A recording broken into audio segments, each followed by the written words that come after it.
नमस्कार दोस्तों, स्वागत है आपका आपके अपने चैनल में। दोस्तों, अगर आप भी माला से जाप करते हैं तो भूल से भी ना करें ये गलतियां। आज के इस वीडियो में हम आपको माला जाप करते समय किन नियमों का पालन करना चाहिए इसके बारे में बताएंगे। पर इससे पहले अगर आपने चैनल को सब्सक्राइब नहीं किया तो इसे सब्सक्राइब कर लें ताकि आपको आगे भी ऐसी ही जानकारियाँ मिलती रहें। दोस्तों, क्या आप जानते हैं पूजा से भी ज़्यादा शक्ति माला जाप में होती है, जिससे आपकी कोई भी इच्छा जल्दी पूरी होती है।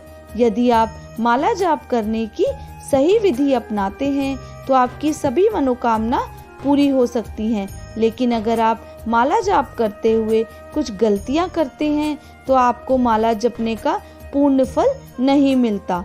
सबसे पहली बात, आप जिस माला से जाप कर रहे हैं वह आपकी स्वयं की होनी चाहिए, क्योंकि यदि आप किसी और की माला से जाप करते हैं तो इससे आपको माला जाप का कोई फल प्राप्त नहीं होगा। इसलिए जाप करने के लिए स्वयं की माला का ही प्रयोग करें। गोमुख में या कपड़े में ढककर ही माला का जाप करें। माला जाप करने के लिए बाजार में गोमुख मिलता है, जिसमें आप अपनी माला को रखकर जाप कर सकते हैं।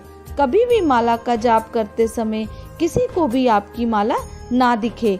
यदि आपके पास गोमुख नहीं है तो आप कपड़े से भी ढककर माला का जाप कर सकते हैं। जाप की माला को खरीदते वक्त उसकी गांठों का ख्याल रखें कि उसमें कुल 108 मणि और गांठें होनी चाहिए और हर मणि के बाद गांठ होनी चाहिए।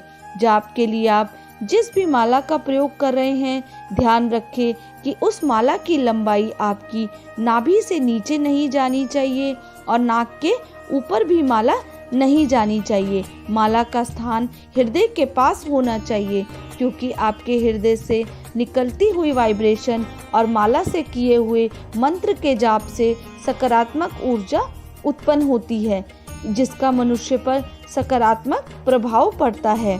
प्लास्टिक की माला का प्रयोग ना करें। बाजार में बहुत तरीके की माला बिकती है, कुछ असली होती हैं तो कुछ नकली और कुछ मिलावटी होती हैं। ऐसे में कोशिश करें कि आप किसी अच्छे और विश्वसनीय स्थान से ही पूजा की माला खरीदें। वैसे तो जाप करने के लिए सबसे अच्छी माला रुद्राक्ष की होती है।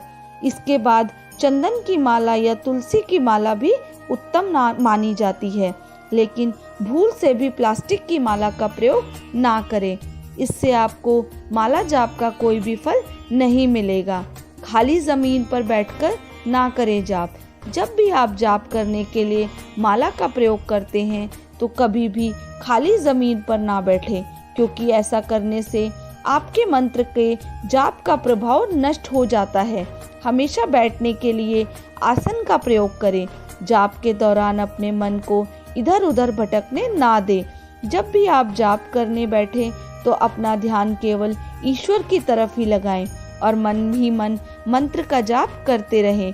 मंत्र जाप करते समय मन इधर उधर भटकने से उसका कोई फल प्राप्त नहीं होता। जाप की माला को कभी भी इधर उधर ना रखें।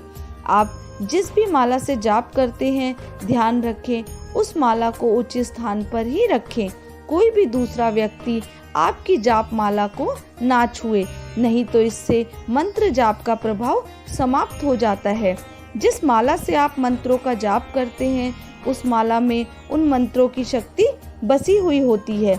अगर कोई पराया व्यक्ति उस माला को छू लेता है तो वह मंत्र शक्ति कम हो जाती है। संकल्प लेके ही जाप करना चाहिए। किसी भी माला के जाप की सिद्धि तभी प्राप्त होती है जब उस माला का अपना कोई लक्ष्य होता है। इसलिए जब भी आप माला से जाप करने जाएं तो मन में कोई संकल्प लेके ही जाप करें।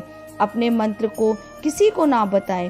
अगर आप माला जाप करते हैं और आपको आपके गुरु ने कोई मंत्र दिया हुआ है तो उस मंत्र के बारे में कभी भी किसी को ना बताएं। मंत्र को सदैव गुप्त रखना चाहिए। अगर आपके मंत्र के बारे में दूसरों को पता चल जाएगा तो आपको उस मंत्र के जाप का कोई फल प्राप्त नहीं होगा। दूसरों को श्राप ना दे। माला के मंत्र से जाप करने वाले व्यक्ति को अपने मुख से कभी दूसरों को श्राप नहीं देना चाहिए अथवा किसी को भी भला बुरा नहीं कहना चाहिए, क्योंकि मंत्र जाप करने वाले व्यक्ति के शब्दों में अलौकिक शक्ति आ जाती है। अगर आप मंत्र जाप करने वाले व्यक्ति किसी को भूल से श्राप दे देते हैं तो वह एक न एक दिन सत्य हो जाता है। इसलिए माला जाप करने वाले लोग किसी को कभी भी अपशब्द ना कहें। तो दोस्तों, ये थे माला जाप करते समय ध्यान रखने योग्य बातें। अगर आप भी माला जाप करते हैं तो हमें कमेंट करके अवश्य बताएं, और अगर आपको ये वीडियो अच्छी लगी तो इसे ज़्यादा से ज़्यादा शेयर और लाइक करें। धन्यवाद।